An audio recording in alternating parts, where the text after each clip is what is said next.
When I came home after losing my job, my rich husband pushed a paper toward me. "We need to share everything half and half now," he said. "I'll take care of myself, and you take care of yourself." I didn't get angry. I didn't cry. I just looked at him and said, "Okay." He didn't know what was coming next. "Put your name here," Marcus said. He slid the paper across our shiny kitchen table. He did this the same way he signed big work papers. "My lawyer made this today," he said. I looked at the paper. It said partnership money rules at the top. My coffee got cold in my cup. 2 days. I had been without a job for only 2 days. And my husband of 7 years already talked to a lawyer about splitting up our life like toys. "From this day on, everything is split down the middle," he kept talking. He took the cap off his fancy pen. The pen I gave him for our special day 3 years ago. "I'm only going to help myself now. Before we go on, if you think marriage should be 2 people working together, not like a store deal, please think about joining Pretty Tales. It costs nothing and helps other women see these important stories." Now let's see what Marcus really meant by his half and half plan. The sun came through our big windows. It made the gold on the pen shine. The same light that used to make our Sunday mornings feel special. For 7 years, this was what we did. Me making fancy breakfast while Marcus read his work papers. Sometimes he told me about his job helping people with their money. The special sauce I learned to make just right. Making his coffee the perfect heat. Putting fresh flowers on the table every week. It all felt like love then. Now it felt like work he was writing down on a list. "You asked your lawyer to make this?" I said slowly. I turned the pages. There were so many rules and sections. "Without talking to me first?" "I wanted to have it ready to show you," Marcus said. He touched his college ring. He always did this when he was worried.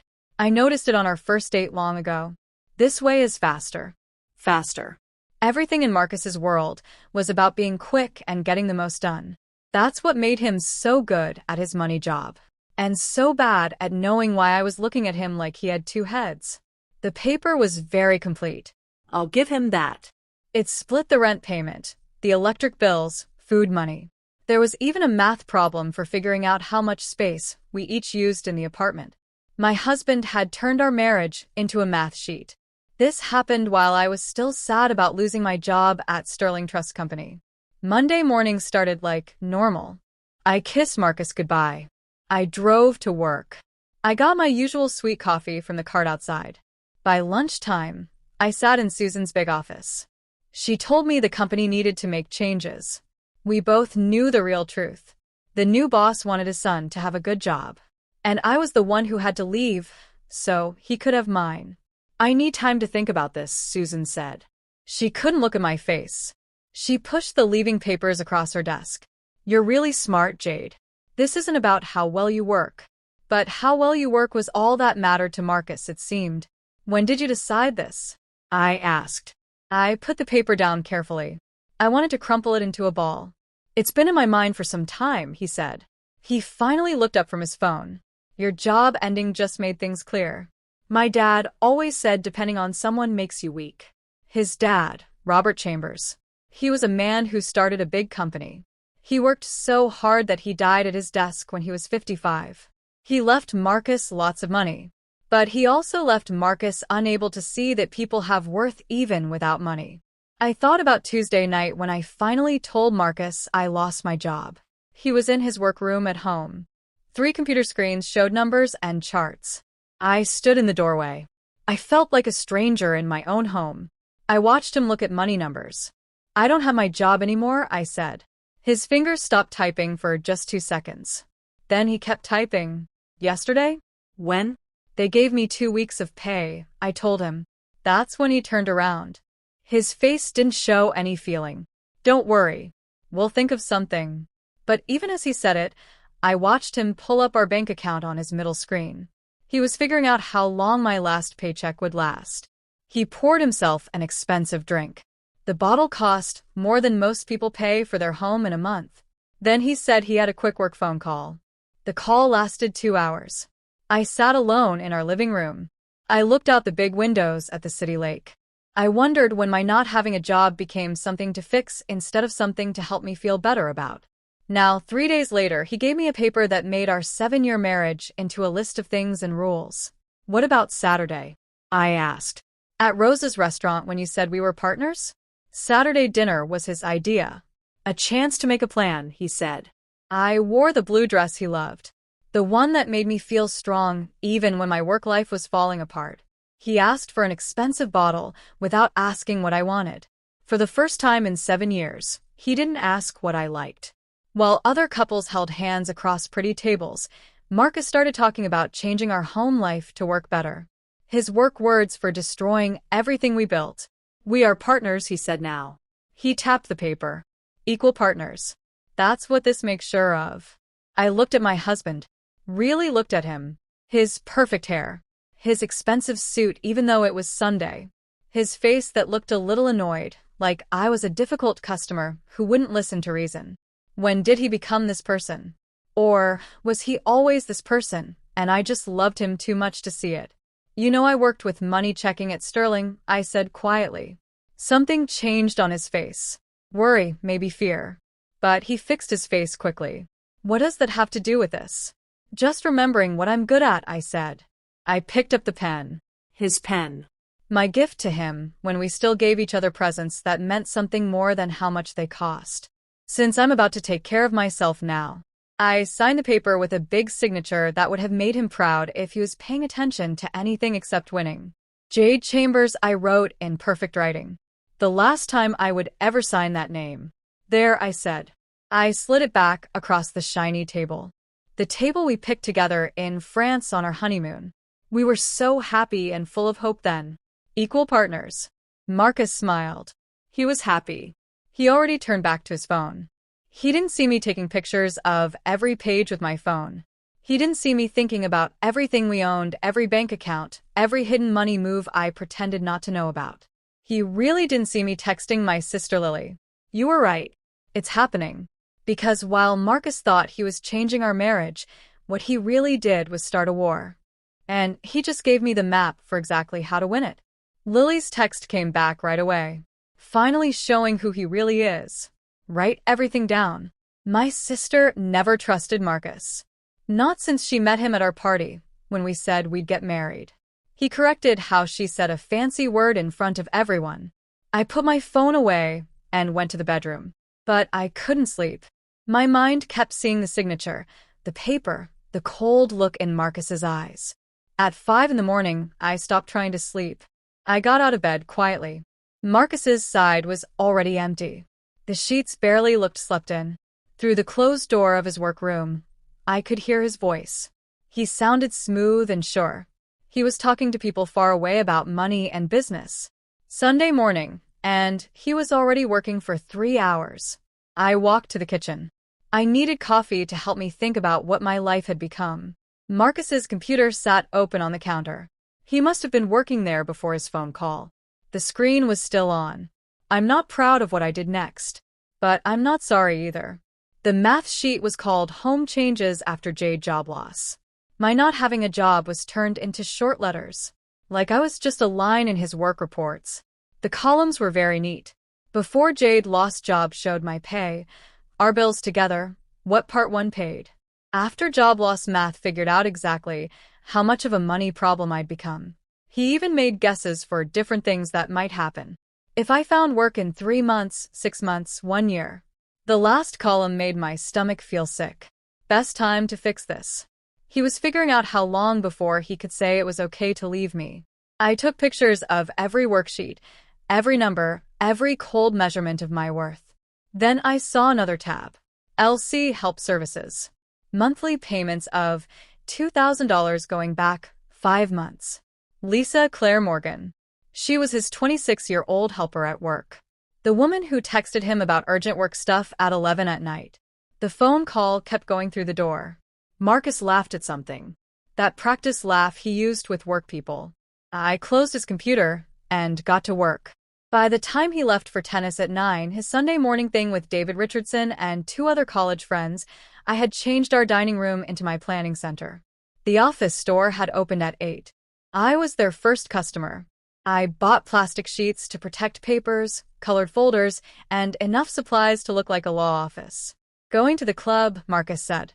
He grabbed his tennis bag. He stopped at the door. He watched me arrange my supplies. What's all this? Getting organized, I said. I didn't look up. Being independent. He laughed. He actually laughed. Then he left.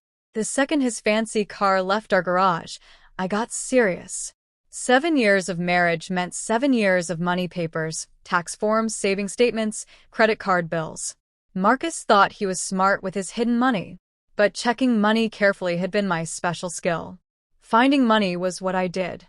I made my own big project, a 43-page paper called Marriage Money Work Study. If Marcus wanted to run our marriage like a business, I'd give him the full business treatment. Part 1. Past work history. Every dinner party I hosted for his work friends. Every weekend I spent being nice to business people at boring tennis games. Every thank you card I wrote. Every gift I picked for his work friends. Every hour I spent making him look like a normal nice person instead of the empty robot he actually was. Part 2. Smart ideas I gave him. The money ideas I suggested that he told people were his own. The connections from my sterling friends that became his customers. The business news I shared over breakfast that mysteriously showed up in his work talks. Part 3. What I gave up. The better jobs I didn't take so his career could grow. The networking parties I skipped to have dinner with his mother. The work training I sacrificed to keep his home life looking perfect. By the time Marcus's car hummed back into the garage at 1, I had put everything in a fancy-looking folder that seemed more expensive than it was. I heard him come in. The sound of his tennis shoes on our floor. The refrigerator opening. Jade, he called. Why is there a new lock on your food shelf? I didn't answer. Let him wonder. He found me in the dining room. He still wore his tennis clothes. Those silly checkered pants his college friends said looked good. His face was red from sun and probably a few beers after the game. What is all this? He pointed at my planning setup. Your copy, I said. I slid the fancy folder across the table with the same careful movement he used that morning. With our updated deal. He smiled in that mean way. That look I used to think was charming. Jade, come on. Look at page 10, I interrupted. Start with part 3.2. Still smiling, he opened the paper. I watched his face change as he read. Money owed for work not paid, 2017 to 2024. This is, he started. Complete, I said. Keep reading. His smile died completely at the total. $312,000 for work not paid. Calculated at normal prices for the same services. Helper, party planner, social coordinator, money advisor. You can't be serious, he said. Page 33. Past examples of money owed in ended business partnerships. His phone rang. David Richardson calling to thank him for paying for drinks. Marcus's hand shook a little as he answered. I heard him say, David, I need you to look at something. Legal thoughts. Can I put you on speaker? David's voice filled the room. He still sounded happy from the tennis game. Sure, buddy. What's going on? Jade made some kind of paper about our home arrangement. Send it over, David said. His voice changed to work mode. I watched Marcus take pictures of pages. His jaw got tight with each picture. We waited quietly for David to look at them. The only sound was the tick of the old clock Marcus's mother gave us when we got married. Finally, David spoke. He wasn't laughing anymore. Marcus, is this real? She signed my paper this morning, Marcus said. So she made this. No, I mean, are these numbers real? Did she really do all this? Marcus's silence was the answer. David made a low whistle sound. Legally, she's got you trapped, buddy. You wanted a business deal. She gave you one. And honestly, from what I'm seeing here, she's asking for less than she deserves. You're supposed to be my friend, Marcus snapped. I am your friend. That's why I'm telling you the truth. Either tear up both papers and go back to being married, or get ready to write a very big check. Marcus hung up without saying goodbye. We stood there facing each other across the table. The table where we used to have romantic dinners. Where we planned our future. Where this morning he broke apart our marriage with one signature. This is blackmail, he said finally. This is math, I replied. I said his words from that morning back to him. Your idea. just done the right way. Marcus stood there for another moment. His hand gripped the folder so tight the cover made cracking sounds. Then he turned and walked out. He left my paper on the table like proof at a crime scene. I heard his office door slam. The lock clicked. That night, I barely slept. Not because I felt bad. I was past that. But because I was planning.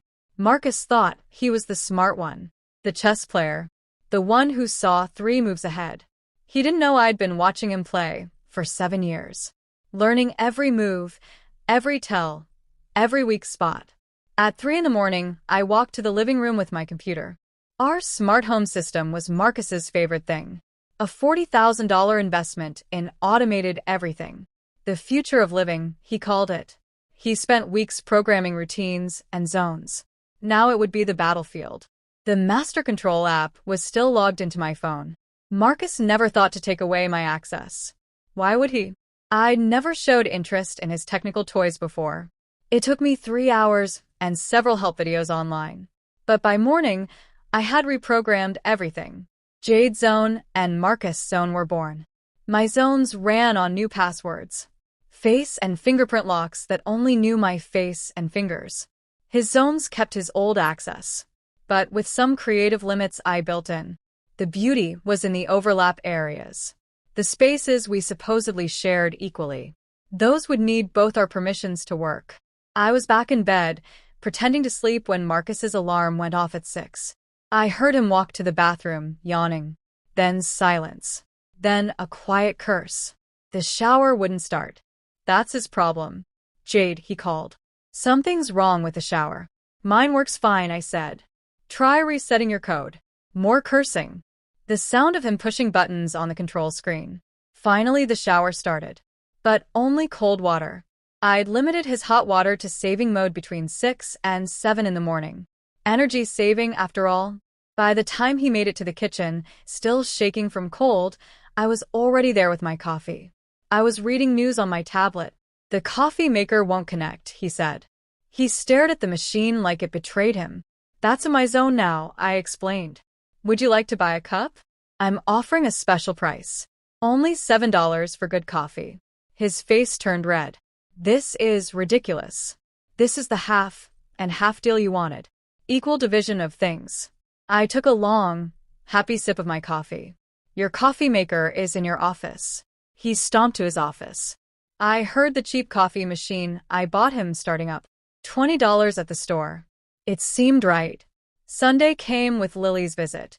My sister drove down from Madison in her old car.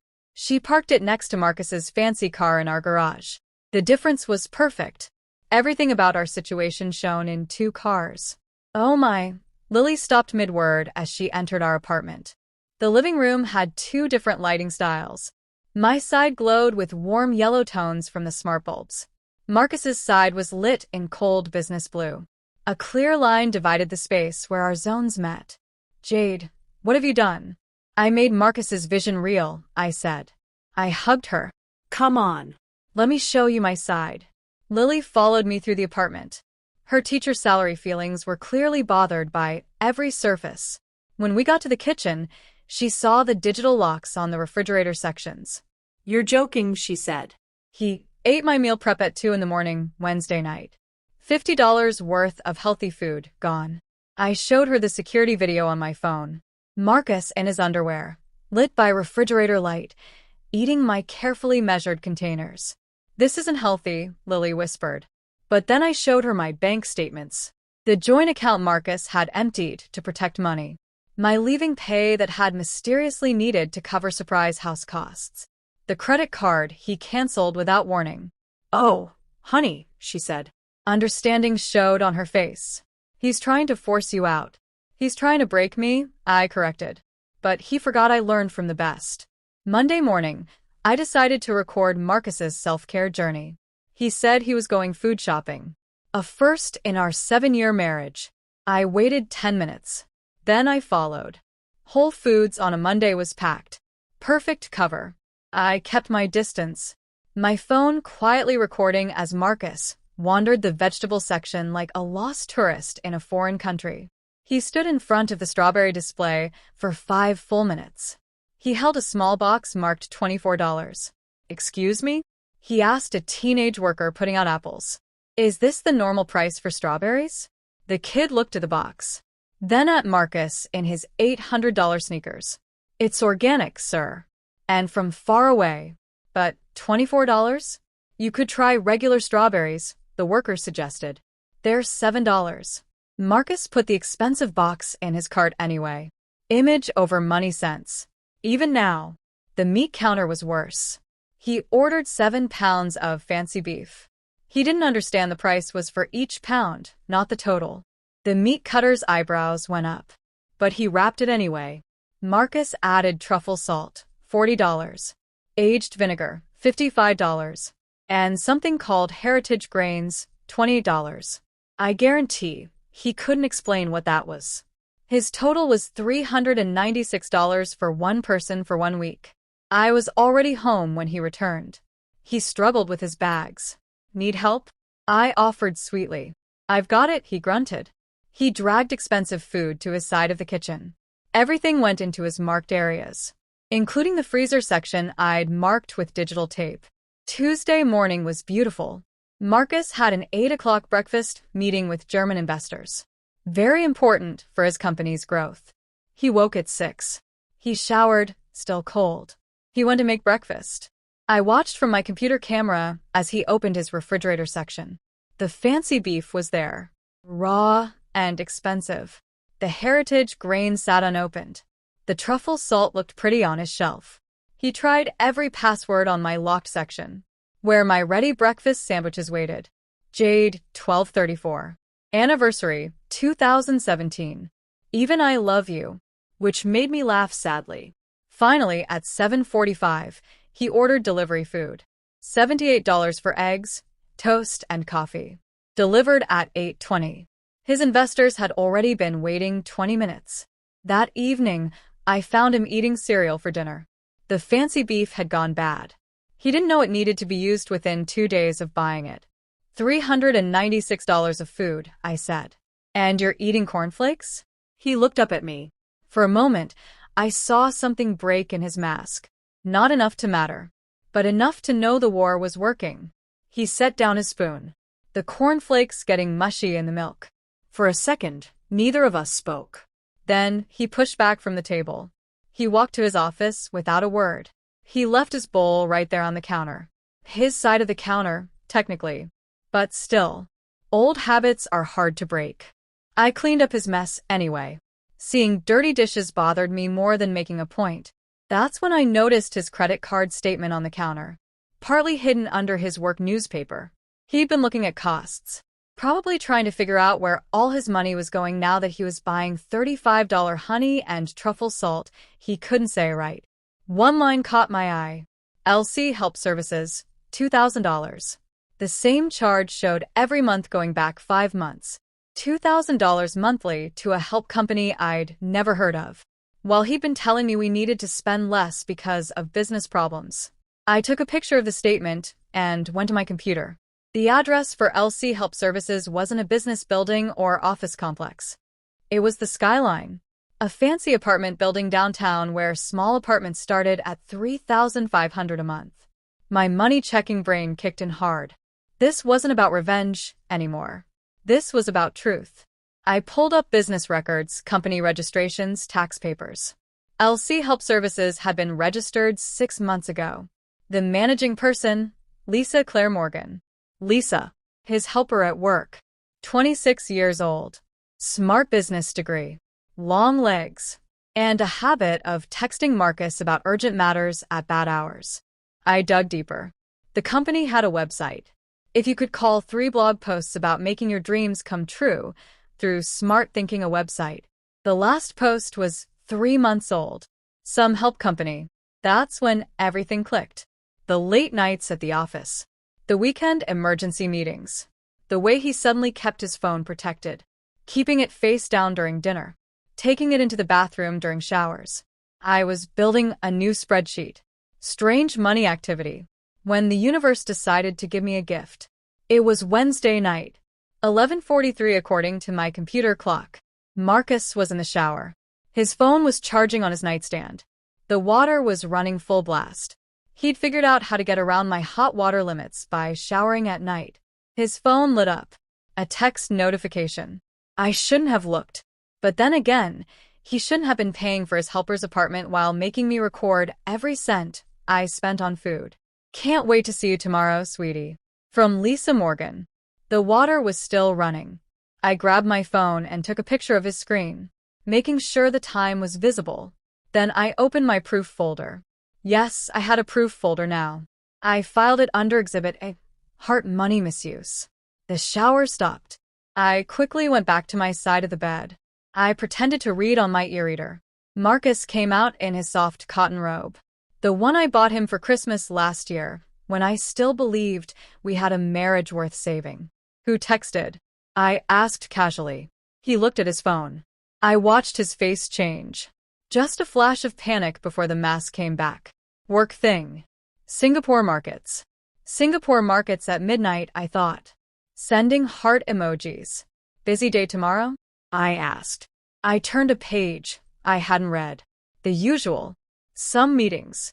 He climbed into bed, careful to stay on his side of the invisible line we'd drawn down the middle. Why? Just wondering. He was asleep within minutes, snoring softly.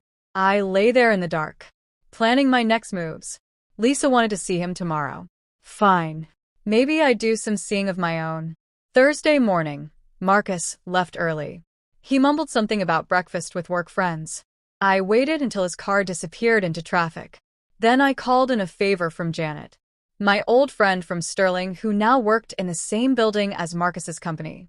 I need to borrow your visitor pass, I said. Jade, what are you planning? Research. She sighed. Second floor cafe. 20 minutes. The building's lobby was all marble and glass, trying so hard to scream success that it felt desperate. Janet met me at the cafe. She slid her visitor pass across the table. 14th floor is Marcus's company, she said. But you didn't get this from me. Get what? I smiled. I put the pass in my pocket. I didn't go to the 14th floor. I went to the parking garage and waited. Marcus's car had a saved spot, P39, right next to P40, which belonged to a familiar white car with special plates. 26 Lisa. Subtle. At 12:10, they came out of the elevator together. Marcus's hand on her lower back, guiding her toward her car. The kind of casual closeness that comes from practice. They were laughing about something, her head tilted back, his face more alive than I'd seen in months. I took pictures. Then I followed them. They went to Bellini's, a restaurant so exclusive it didn't have a sign outside. The kind of place Marcus used to take work friends he was trying to impress. Now, apparently, it was where he took his helper for meetings. I was sitting in my car looking at the photos when someone tapped on my window. I almost jumped out of my skin. Helen Chambers stood there in her fancy suit and pearls, looking like old money and new judgment combined. Marcus's mother. My mother-in-law. The woman who'd never quite approved of me but had been too polite to say so directly. I rolled down the window. Following my son? She asked. But there was no blame in her voice. Just curiosity. Helen, I can explain. No need.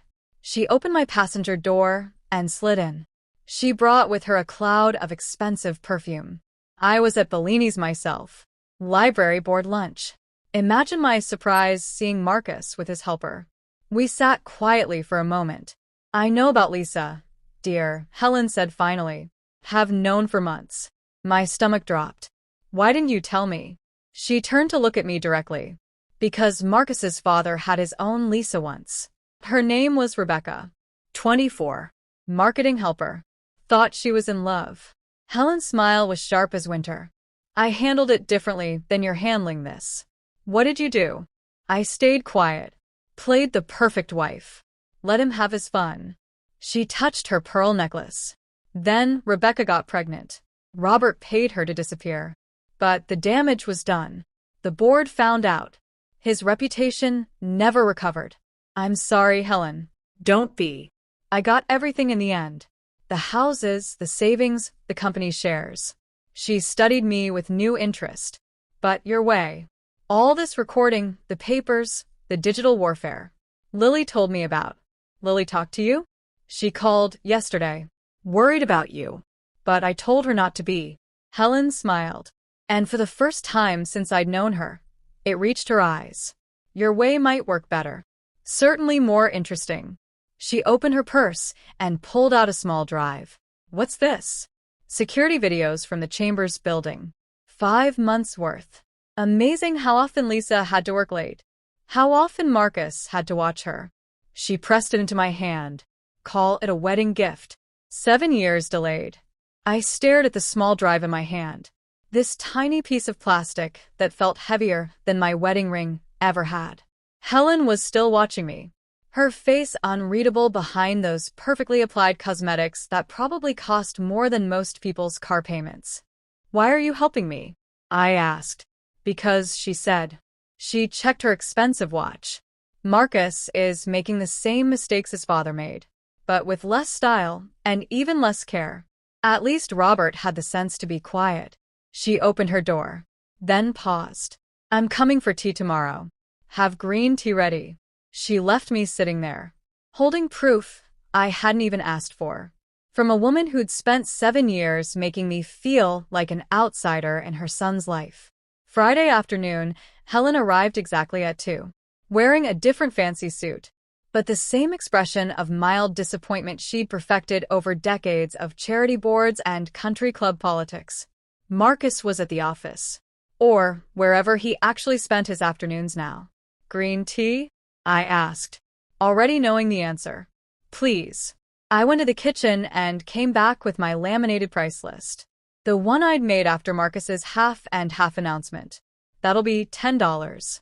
Includes making it, serving it, and cleanup. Helen's perfectly shaped eyebrows rose slightly. She opened her expensive wallet. Not the everyday one, but the special occasion one that probably cost more than my car. She counted out exactly $10 in $1 bills. Her nice fingernails shook slightly, not with anger, as I'd expected, but with what looked like held-back laughter. $10, she said. She put the bills on the coffee table. For tea. Marcus's policy. I'm just following the rules he made.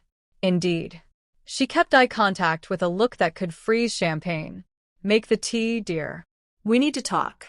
When I came back with the green tea, properly made in a china cup, the whole ceremony she trained me in, Helen had spread papers across my coffee table.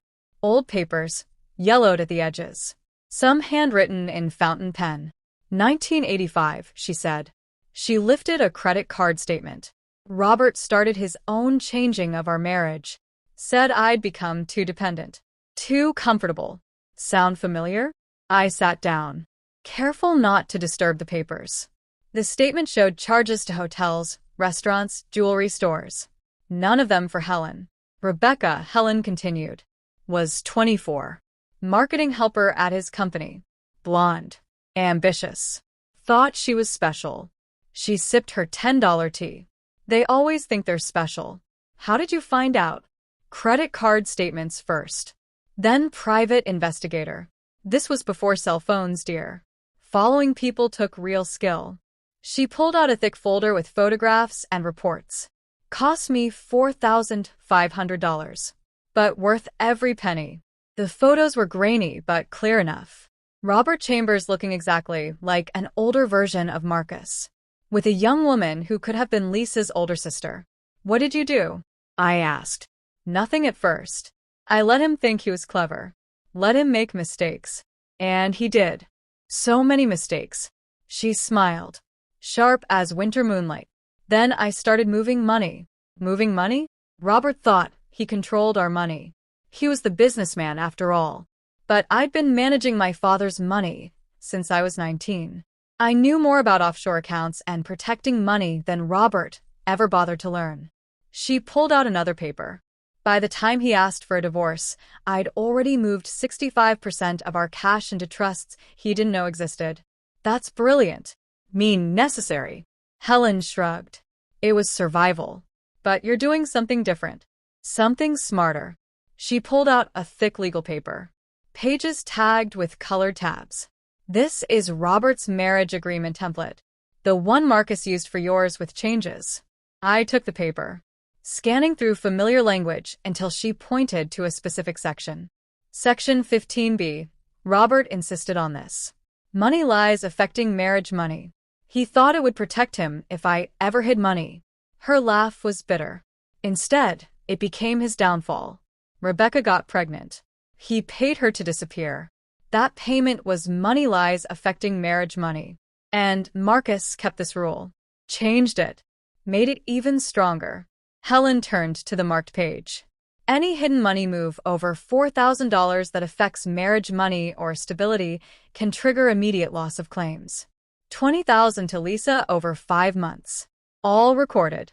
Helen, this is your weapon. Use it wisely. She stood, gathering specific papers while leaving others. Keep these. The originals are in my safe box if you need them for court. Why are you really doing this? She paused at the door. Because I spent 28 years pretending my marriage was perfect while Robert embarrassed me with younger women.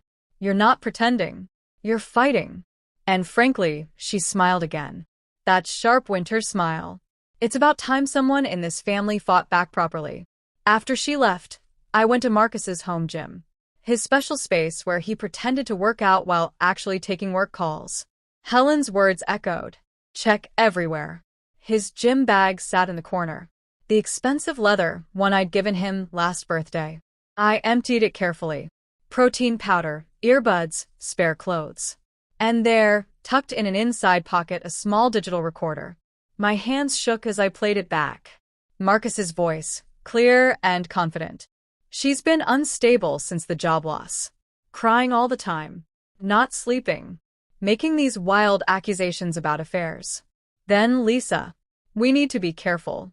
If she finds out about the payments, she won't. She's too emotional to think clearly. Classic depression. My lawyer says if we can prove mental problems, the prenup becomes pointless. How long before you can file? Few more weeks.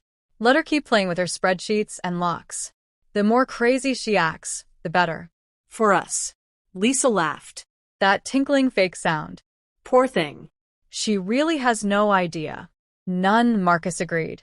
By the time she figures it out, I'll have everything lined up. Clean break. Small settlement. And we can finally stop hiding. The recording went on for another 35 minutes. Plans inside plans. Lies inside lies. They'd been planning my breakdown while I'd been fighting for my marriage. I sat on his workout bench, recorder in hand, feeling something change inside me. Not breaking. Getting harder. Like coal under pressure becoming diamond. I copied the files to 3 different drives. Uploaded them to the cloud. Emailed them to my lawyer. The one I'd hired yesterday. Patricia Chern. She was good at high-worth divorces. She had a reputation for destroying prenups. Then I put the recorder back exactly where I'd found it. Let Marcus think I was still in the dark. Still playing with spreadsheets while he planned my destruction. The recorder went back in Marcus's gym bag, tucked between his protein powder and spare socks. My hands were steady now. My mind clear. This wasn't about revenge anymore. It was about survival. That evening, I called Patricia Chin for my car. Parked outside a coffee shop where the internet was free and Marcus couldn't watch my calls. I need to see you tomorrow, I said. Can you recommend someone who checks money carefully? I work with someone, Patricia replied. Her voice professional but warm. Kim Tanaka. She's expensive, but she finds everything. How expensive? $4,000 starting fee each. $8,000. My entire leaving package minus what I'd already spent on food and gas.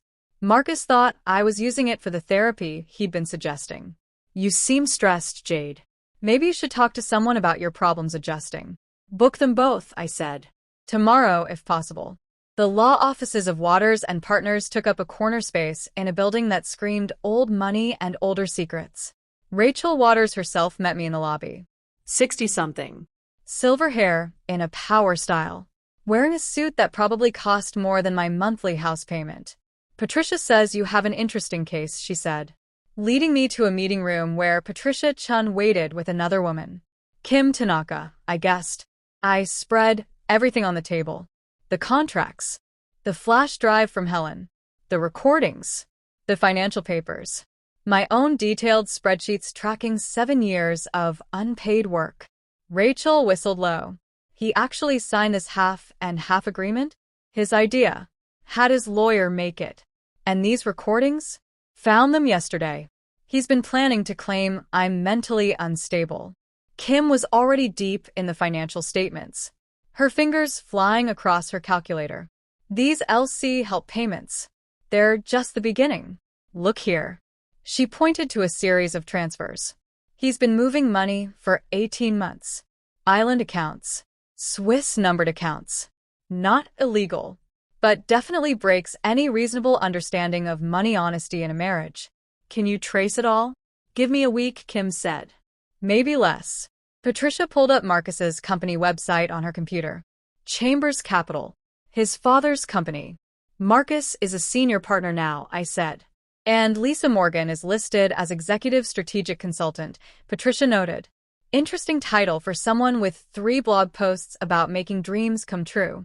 Rachel leaned back in her chair, a hunting smile spreading across her face.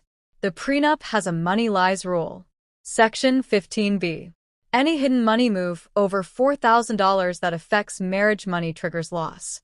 $20,000 to Lisa so far, I said. Plus whatever Kim finds in those offshore accounts. Rachel's smile got bigger. Your husband just handed us a gift. We spent 3 hours building the plan. Kim would trace every penny. Patricia would record the pattern of lies. Rachel would prepare the filing that would destroy Marcus's carefully built exit plan. One more thing, Rachel said as we finished. Record everything from now on. Every conversation. Every money move. Every time he breathes wrong.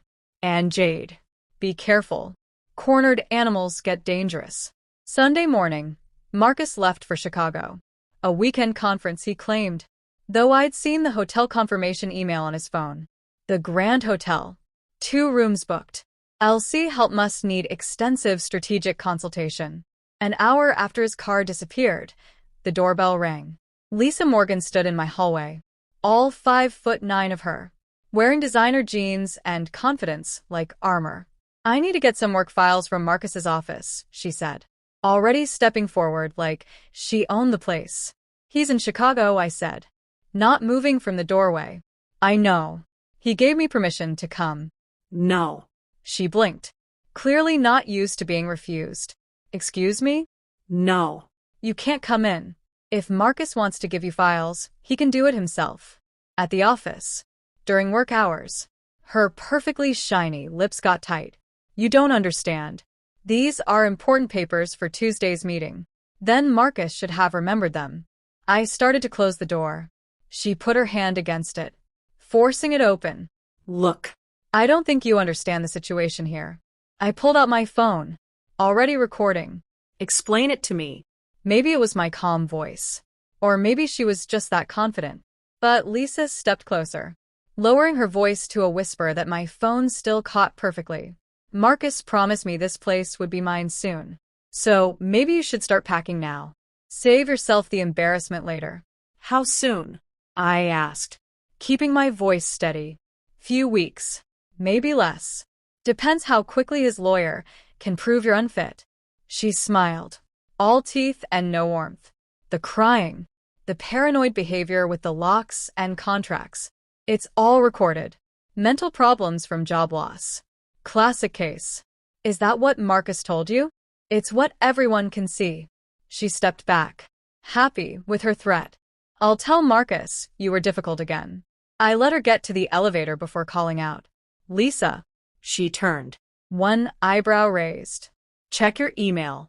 I sent the stop and desist letter Rachel had prepared while Lisa was still in the elevator. Legal notice to stop harassment. Stop trying to enter my home without permission. And stop interfering with my marriage. Copy to Marcus's company's HR department. Copy to their legal team. My phone buzzed immediately. Marcus. From Chicago. What did you just do? I didn't respond. Instead, I forwarded Kim's early findings to Patricia. Marcus had been billing Chambers Capital for Lisa's consulting fees, while she provided no actual services. The invoices were fake. The work didn't exist. Not enough for criminal charges. Marcus was too smart for that, but enough to trigger an internal investigation. Monday evening, while Marcus was still in Chicago, I put everything into one encrypted folder. Financial records showing 18 months of hidden transfers. Recording of him planning to claim mental problems. Lisa's confession about taking the apartment. Helen's proof of the pattern. Father and son. Same playbook. 28 years apart. The investigation revealed one final detail that even surprised Kim. Marcus had taken out a $1.8 million life insurance policy on me 5 months ago.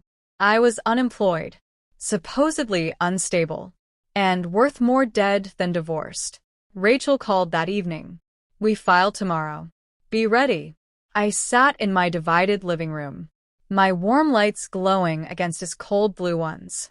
I thought about the woman I'd been 7 years ago, the one who'd signed that prenup thinking it would never matter because our love was real, the one who'd made his coffee every morning because taking care of him felt like love. That woman was gone. In her place sat someone harder, Smarter. and infinitely more dangerous. Someone who'd learned that when your husband treats marriage like a hostile takeover, you better be ready to fight like a business warrior. My phone buzzed at 3 a.m. Tuesday morning. Rachel's text. Filed. Game on. I didn't sleep after that. Instead, I sat at my kitchen table watching the sunrise paint the city lake gold. Reviewing my notes for tonight. The quarterly partners' dinner at Chambers Capital.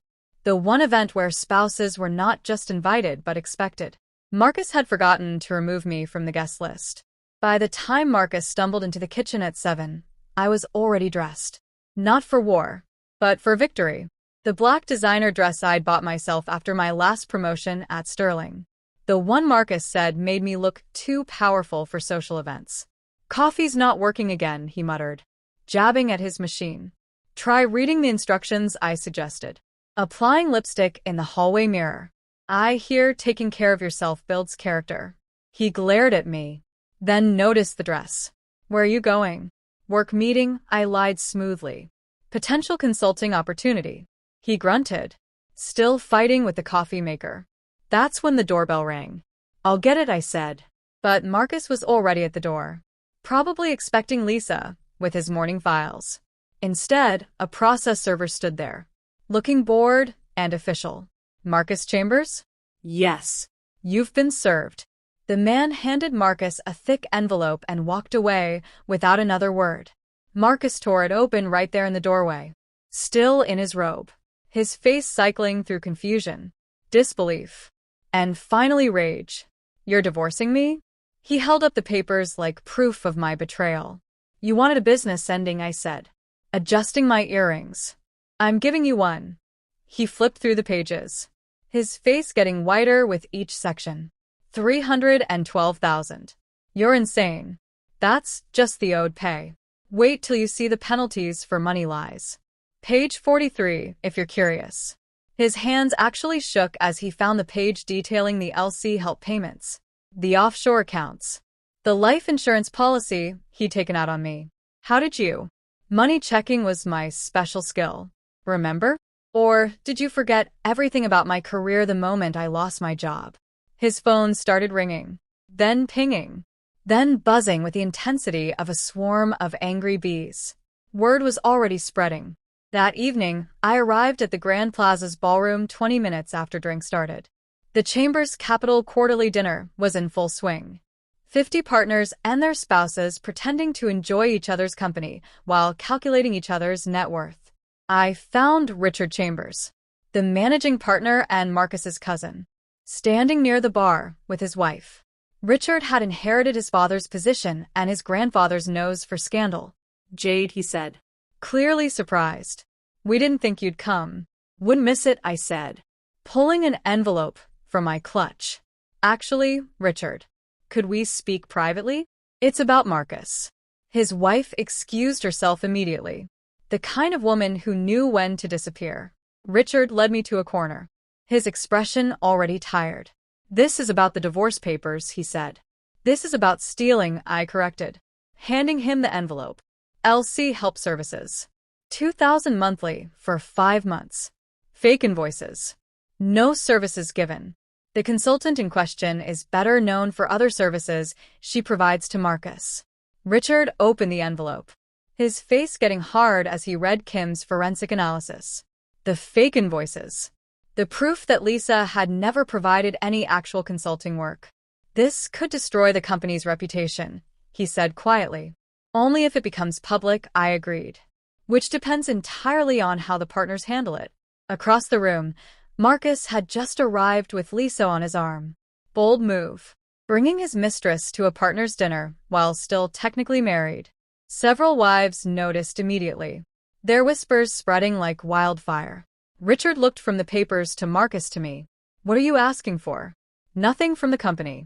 This is between you and your partner. I just thought you should know where company money was going. I walked away, leaving Richard holding proof that would trigger an emergency partners meeting within hours. But first, I had one more performance to give. Marcus found me at the dessert table, his face red with alcohol and anger. Lisa hung back, suddenly less confident in a room full of wives who knew exactly what she was. You're destroying everything, he hissed. I'm recording everything, I corrected. Loud enough for nearby partners to hear. There's a difference. This is my father's company. Was. Helen's voice cut through the air like ice. She stood in the doorway, magnificent in designer clothes, flanked by a man in a suit that screamed legal counsel. It was your father's company before you dishonored his memory with your sloppy affair and sloppier stealing. The room went silent. Lisa actually stepped behind Marcus like he could shield her from Helen's ice-cold presence. Mother, Marcus started. I'm here as trustee of the Chambers Family Trust, Helen continued, her voice carrying to every corner of the ballroom. To inform you that effective immediately, you're removed from the board for conduct unbecoming a Chambers. You can't. I can. I am. I have. He turned to Richard. I believe you have an announcement as well. Richard cleared his throat. The partners will be meeting tomorrow to discuss Marcus's position at the company. Until then, he's suspended pending investigation of financial irregularities. Marcus's phone exploded with notifications. Email after email from colleagues, clients, connections, all distancing themselves from his radioactive reputation. He stood there in his designer suit, holding his dying career in his hand while his mistress edged toward the exit. Your father would be appalled, Helen said, and her voice carried a lifetime of disappointment. Not at the affair. God knows Robert had plenty, but at how poorly you executed it. Fake invoices. Really? At least your father's mistresses could type. Lisa fled. Actually ran from the ballroom in her designer heels, leaving Marcus standing alone in a room full of people who'd known him since childhood. All of them now seeing him for exactly what he was. I picked up my clutch and walked past him, pausing just long enough to whisper, "Check your email." The message from my lawyer was simple. Settlement conference scheduled for Friday. Bring your checkbook. The managing partner's email to all partners arrived while I was in the elevator. Emergency meeting tomorrow. 8 in the morning. Mandatory attendance. By the time I reached the lobby, Marcus's career at his father's company was over. 7 years of marriage destroyed by his own greed. A lifetime of reputation demolished by his own lies. The elevator doors closed on my old life, and I walked out of the Grand Plaza into the night, feeling something I hadn't felt in months. Free. My phone vibrated with messages from people who'd witnessed Marcus's public destruction. But I didn't read them. Tomorrow would bring its own battles. Tonight, I just wanted to breathe. Friday's settlement conference took place in a mediator's office that looked like it was designed to drain the fight out of people. Beige walls, uncomfortable chairs, and lights that made everyone look sick. Marcus sat across from me with his new lawyer, some overworked public defender type who probably charged by the hour what Marcus used to spend on lunch. My client is prepared to offer, the lawyer began.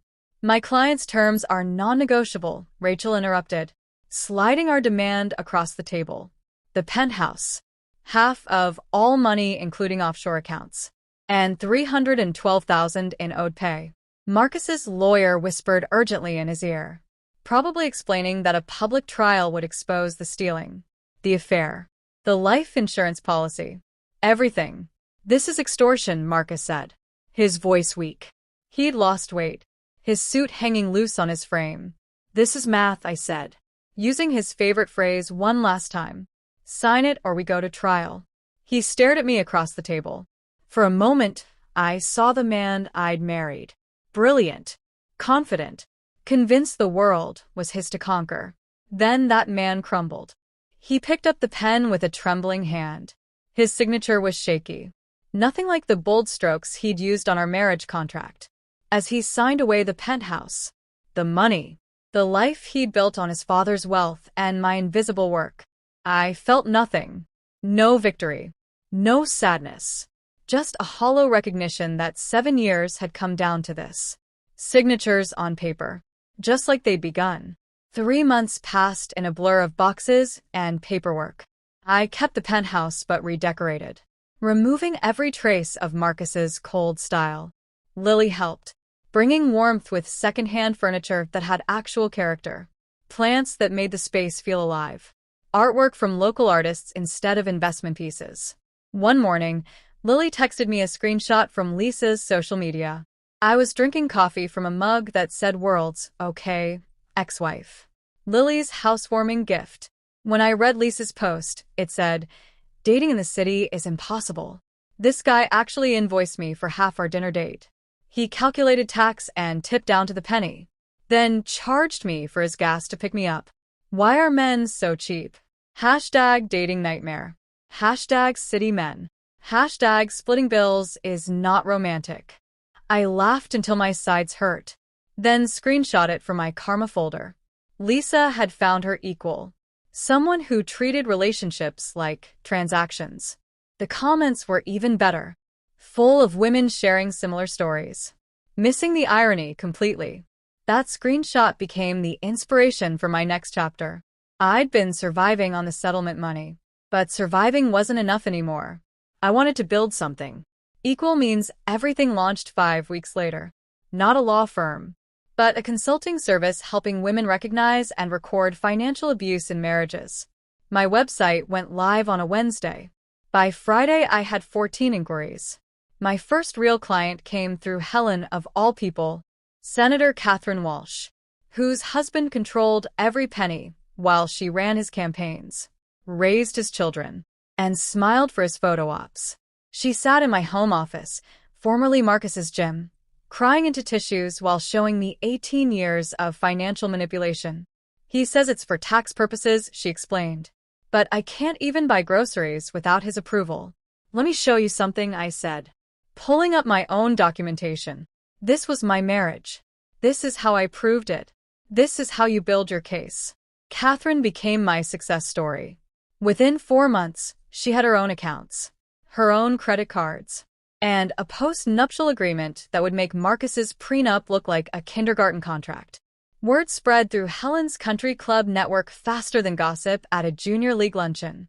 5 months after the divorce, Helen invited me to her annual charity gala, the Chamber's foundation fundraiser for women's financial literacy. Ironic considering the Chamber's men's history with financial lies. I wore red, bold, unapologetic red, and arrived alone. The ballroom was full of familiar faces. People who'd watched my marriage implode, who'd whispered about the scandal, who'd chosen sides. Jade, Helen called out. And for the first time, her voice held genuine warmth. Come. I want you to meet someone. She introduced me to 3 women, all going through similar situations, all needing help. By the time dinner was served, I had 4 new clients. That's when I saw him, Marcus, standing by the bar, looking like a ghost of his former self.